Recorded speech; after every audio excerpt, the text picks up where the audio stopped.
What's up, YouTube?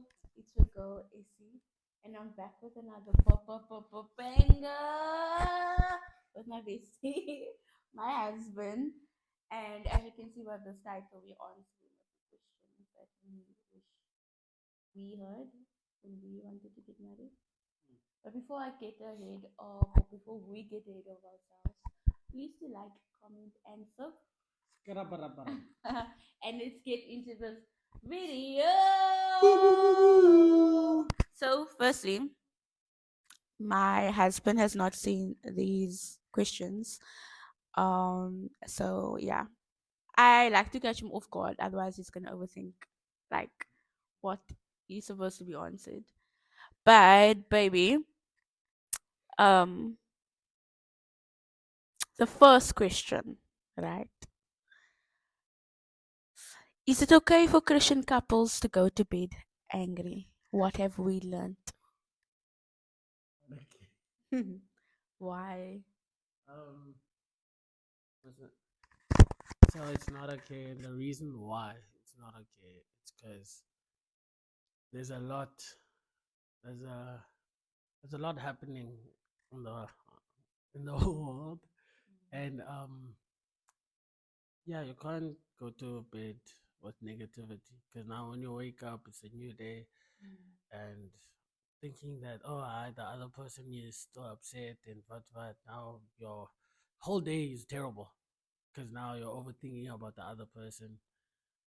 But if you can solve it before you sleep, golden. You will know, okay, cool, tomorrow it's gonna be good. So yeah. I think I've learned that from you because I think that's why you laugh. Because I'm like when I'm upset, guys. Like it's shy, it's bad, and I thought I dealt with it until we got married.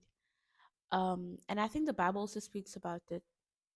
Not going to. I think I'm paraphrasing, but the setting of the sun and anger and all of that, and I think it's good to have audacious faith and think that you're going to wake up tomorrow. But the reality is that you don't know you tomorrow. You don't know. I don't know if he's going to be here tomorrow. He doesn't know if I'm going to be here tomorrow. So how much regret am I going to have knowing that I could have spent our last moments in love, but like I'm quiet for whatever reason. So that's what we've learned, that this is my best friend.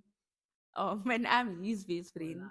for life, bro. Like, like if you upset with me, who am I gonna talk to? Like, we're in this house together. We're in this together. And it's a beautiful partnership, and friendship to have in marriage. Um, but yeah, on to question two. Um, what was the biggest expectation about marriage that turned out to be completely wrong? Can I go? So, yeah. I've learned so much. Like we're not even a year. We are 8 months tomorrow. And I have learned so much. But one thing I've learned that it's a lie. Happy wife is not happy life. Like guys, like and I'm not trying to sound like a pick me girl. If your husband is not happy, you he's leading you, firstly. Right? It's called to be the head of the house. He determines the atmosphere in this house, logically, right? If you're now not unequally yoked or whatever the case is, he's the man of this house. He determines the atmosphere of this house. He determines the habits that our kids are gonna inherit. He sets the tone, right? And so I just don't believe happy wife, happy life. Because we women, we it's almost like I reciprocate what I get from him. So if he is not feeding me correctly in all aspects, like sexually, emotionally, mentally, alles, spiritually, then I'm not gonna be on par with where I need to be because he's in front of me, he's leading me. So if he's not happy and he's not in the secret room with God and he is not content with who God has called him to be or comfortable in the position as a husband or as the father of our kids or the head of this house, if he's wishy with his identity in God, then yeah, it it ain't gonna work. But that's my perspective. Everyone else can beg to differ. But yeah, for me, happy spouse, and that's what I'm saying. It's not happy wife specifically. Happy spouse, happy life. Not happy wife, happy spouse. The world doesn't revolve around the wife. The same way, if we have kids, not everything revolves around our kids. We then become like a family of three, four, whatever the case is. But the center is God. That's the center. That's who everything revolves around. But yeah, that's what I've learned. One of the things I've learned. Can you repeat the question? What is the biggest expectation about marriage that turned out to be completely wrong? A couple. So sure, there's a lot. So there is the situation of um woman doing like the cleaning and cooking and all this alone. Yeah, I'm not with that. I feel like when you are a team, it makes the job easier. And then when you have the mindset of, nah, I got it. Doesn't matter if it was your turn, not your turn, but now if you tell yourself, nah, I got it, every single time, become golden because now it doesn't feel like a chore anymore. It feels like it's your, it's what you wanted to do. Yeah, It's basically a way of me serving of some sort. basically. Yeah. Um. Yeah. A lot. I like that one. I think for me it was the biggest thing because obviously I am a Xhosa Angolan young daughter, but I'm the eldest daughter. And in our culture, we are taught, we are brought up to serve your husband. Like you'd always hear mommy say, like, um, I don't want your husband complaining or sending back the lobola money because you didn't cook and da da da and da da da. And I think we were having this conversation the other day, right? That I was ready for marriage in a lot of ways, but specifically like I can cook, I can clean, like I'm good. Like my husband, he knows like he can throw me in the deep end, I'll be able to cook. Don't put me by the baking. I will cook a liquor heartfelt meal and you're gonna enjoy it, right? And so I was prepared in that aspect.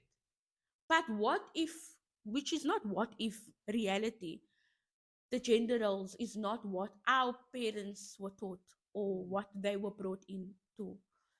Example, both me and my husband can cook. He's a better cook because he can cook from scratch. So he is the one who's gonna come up with the new recipe. I don't have time for that. I'm cooking what I know is gonna feed you and you're gonna enjoy. Klar. There's no new method of what is going on. I don't have time for that. Whereas he loves that. Like he that's his way of serving me. He loves cooking for me. He loves whatever the case is. And I love ensuring that my husband comes to a clean space. So I would prefer cleaning over cooking, but I can do both, right? Where he predominantly loves cooking. And so in that aspect, I think that's also an expectation that like miles me, like it made me like so I was so shocked because you prepared for this one thing about marriage but not the entirety of marriage, not the don't go to bed angry, not the don't speak to your friends and your family about your problems, not the oh it's okay for him to be in the kitchen and you to clean, it's okay, like it's okay for whoever's marriage not to look like yours. What Yeah. works for everybody else will Will not not work work for for you, you. right? Someone else might differ who's watching this video and say no, but happy wife, happy life, and I differ. It doesn't work for everybody, but like that's like two of the things because there's a lot that we've learned that we obviously came into, mainly me, because I'm like a control freak. So I wanted in my head, like, I must cook, my husband must come from work, I must cook, he must come up. I had a routine in my head before I was married. Like, when he proposed, in my head, I'm like, it must go like this. And if it doesn't go like that, I'm doing bad. Like, I'm a bad wife. Like, it was a lot. But yeah, I'm very passionate about the expectation part because you're not seeing. Um, this one. Can a marriage survive if communication is poor? No. No. Um, the type of communication that you must strive to have is complete understanding of the other person. Yeah. So now, if you guys communicate enough that you know your person, you know the other person's wants and needs, and how they react to certain things, and just to be able to understand each other further, man. Yeah.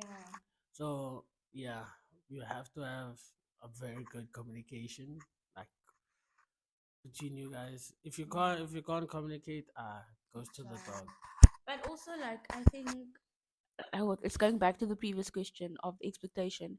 But I think we expect men to read our minds, but we can't. We don't want the expectation of having to read your partner's mind, your husband, boyfriend, whatever space you find yourself in.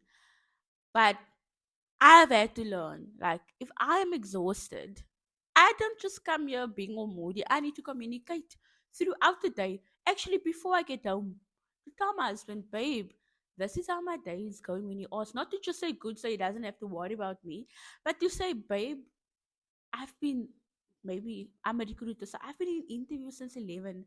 I don't even want to talk. I just want to get in bed and have food served to me and to cuddle. I need to make my expectation clear by communicating it. I can't expect this Brahmas now, wherever he is, feel in the atmosphere. God must give him a vision that I'm exhausted and this is what I'm expecting. He's not God. He is, yes, G, the small G is my God. He's my king in this household, in that aspect. But he is not the Lord Jesus Christ to now smile. That's what I'm needing. I need to communicate so that there's no tension, there's no awkward vibes that shouldn't be there. So, no, you need to have good communication. Like, you need to be able to communicate, right? You can't expect anything without communicate. I can't be upset with him because I had an expectation that was not communicated to him. Now because he's not meeting it, now the house is tense and he needs to walk on eggshells. Like, it doesn't work like that. But yeah. The next question: should Christians marry their best friend, or can love grow into friendship after marriage?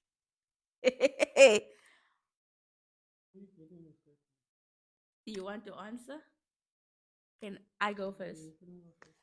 So, when I had the feeling that my husband was going to propose, I met with my spiritual mother, Prophetess Desiree, and she said this one thing that always stuck with me. I couldn't like hulu it, like I couldn't, you know, in the moment of the meeting. But she said the most divorced couples are those that marry for love. And in my head, I was like, I'm not going to question this. I just want to receive it. It will click when it needs to click. Right? And she said, if you have an understanding of what marriage is and what marriage does, you can always find love like later. Like, obviously, the person's attractive and now whatever, but you don't marry for love because love is not enough. We keep going to back to the expectation thing. Love is enough. Love is not enough. Love is not enough. But if you understand marriage and what marriage does and what marriage is for and what God created it to be, which is a partnership between two people, you're not only bringing, it's not just you and him, there's generational cycles, there's lineage coming together, there's clans, that cycles being broken into clans for us that are closer. But sure, you can grow in love after marriage. And I was I've always had a crush on Lou. Even I know that video must still be made, but like how we met and all of that. But I still do. I can't look him in the eye for longer than 10 seconds, like that's max. Right? Then my tummy I have butterflies. If I married Luzuko with that intent of the butterflies, then I got married for the wrong reasons. Right? And I've always heard this thing that men marry a woman, they don't marry for now, they marry for the capacity that they know you have for their future, and y'all together, men, right? And What am I actually saying? Basically, you can grow in love. If you understand that marriage is a partnership and marriage is a ministry, and that when two people come together, like in covenant, the blessing bestowed on that is unimaginable. And the barriers you break together, it's like a, I like Marvel, but it's like, the team, I don't know how to put it, but when the team comes Avengers. together, yeah, the Avengers, they operate so powerfully together, like they can conquer the world because it's basically marriage is this. People normally think it is this or this, but it's this. It's like knowing that no matter what happens, he got my back. I don't have to do this. I know he got my back. He should know I got his back. And that's how we're tackling life. So Lou was always my friend, my boyfriend, and whatever. He became my best friend after we got married. Like, bestie, because now, like, you learn love is not a choice. I'm very dramatic and emotional and whatever. And this guy has seen all sides of me, liquor and not, and he still decides to be married to me. So yeah, you can definitely grow. Like the friendship can grow or the love can grow. But if you don't understand marriage, just don't get married. Yeah. Um, the next question: what has God taught us about forgiveness in our first month of marriage? It, it takes me to that scripture that speaks about forgiving 77 times. So now, yeah.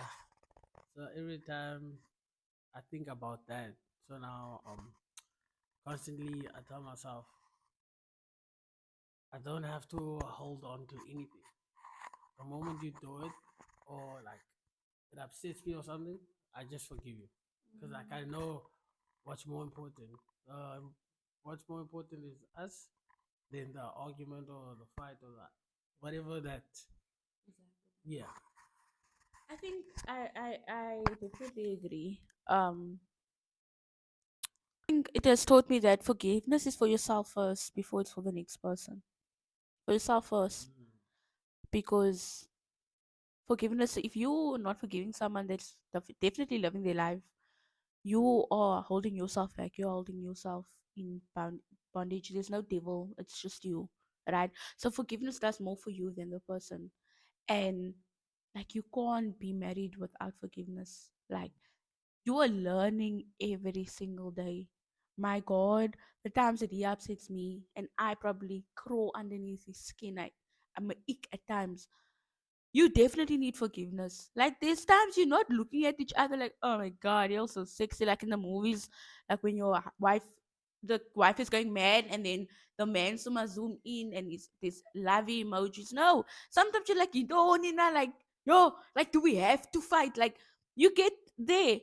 You need to forgive. Like, you won't survive marriage without forgiveness, because trust me, when you're learning each other in this aspect, and you're gonna make mistakes, you can't be bitter 24/7. Like, now that's gonna be another ball game. And you're inviting unforgiveness is a ugly spirit. So it births a lot of other things that, yeah, is not necessary. um then the other question is, does marriage really change intimacy? Um, it depends if you allow it though. Change. Because Cause now, like, take it from a, okay, like, obviously I can't share your testimony, it's not my testimony to tell, right? But with your testimony in your past, right, do you think like it changes anything, like sex with just anybody, and like intimacy with that person that God is called to be your wife or your yeah. husband? Mm. Mm. It's much more intentional Mm. now.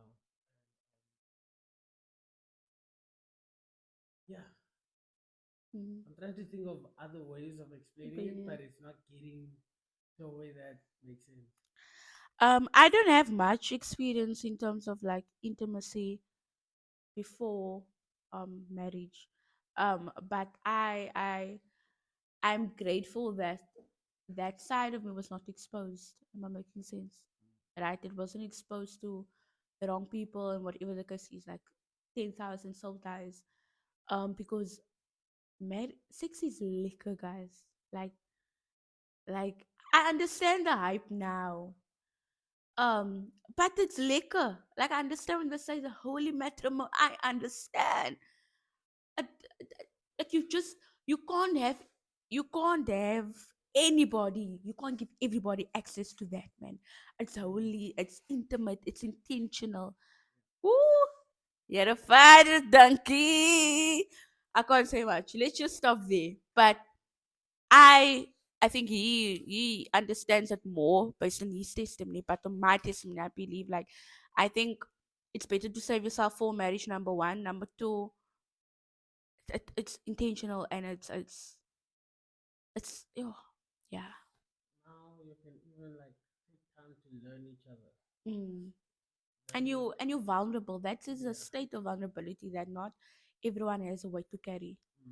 Mm. But yeah, and then what does submission actually look like in a healthy Christian marriage? So I struggle.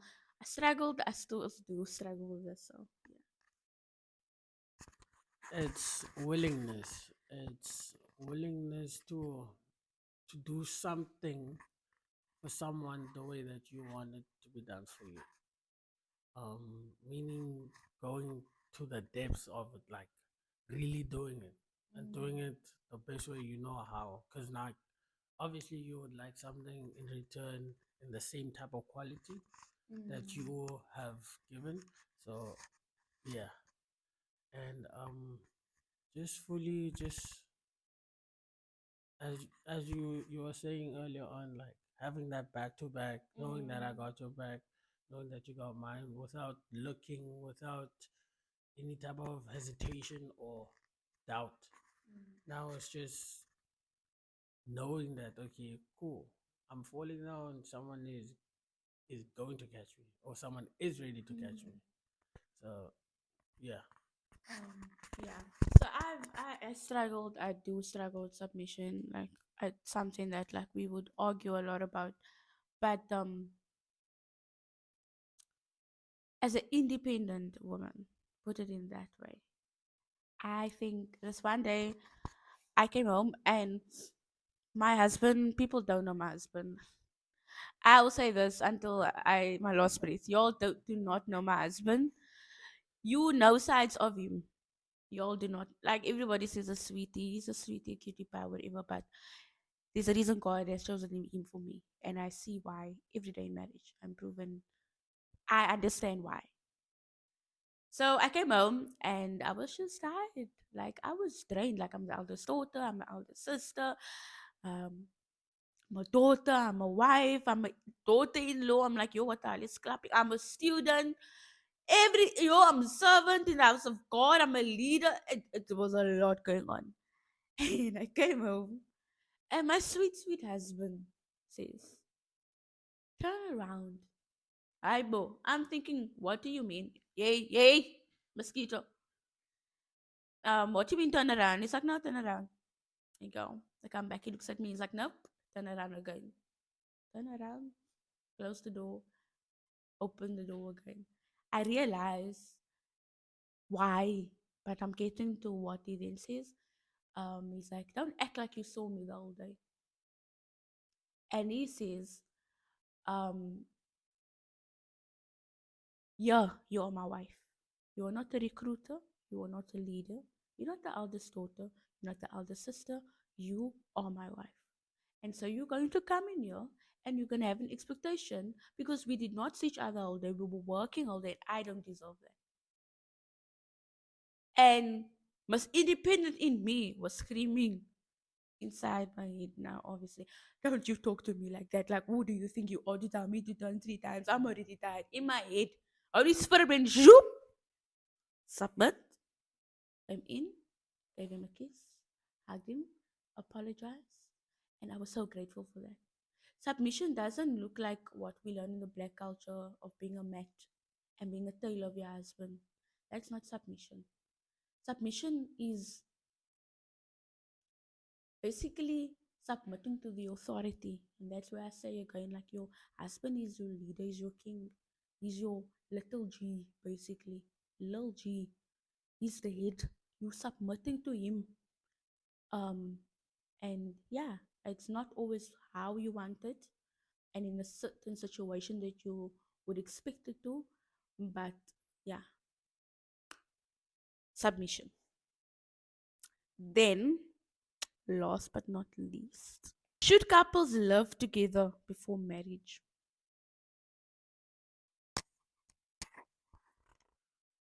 No, no. So I kind of understood why my parents and people um from my like past leadership, they kept on saying that you should get married first before moving in with someone. Mhm.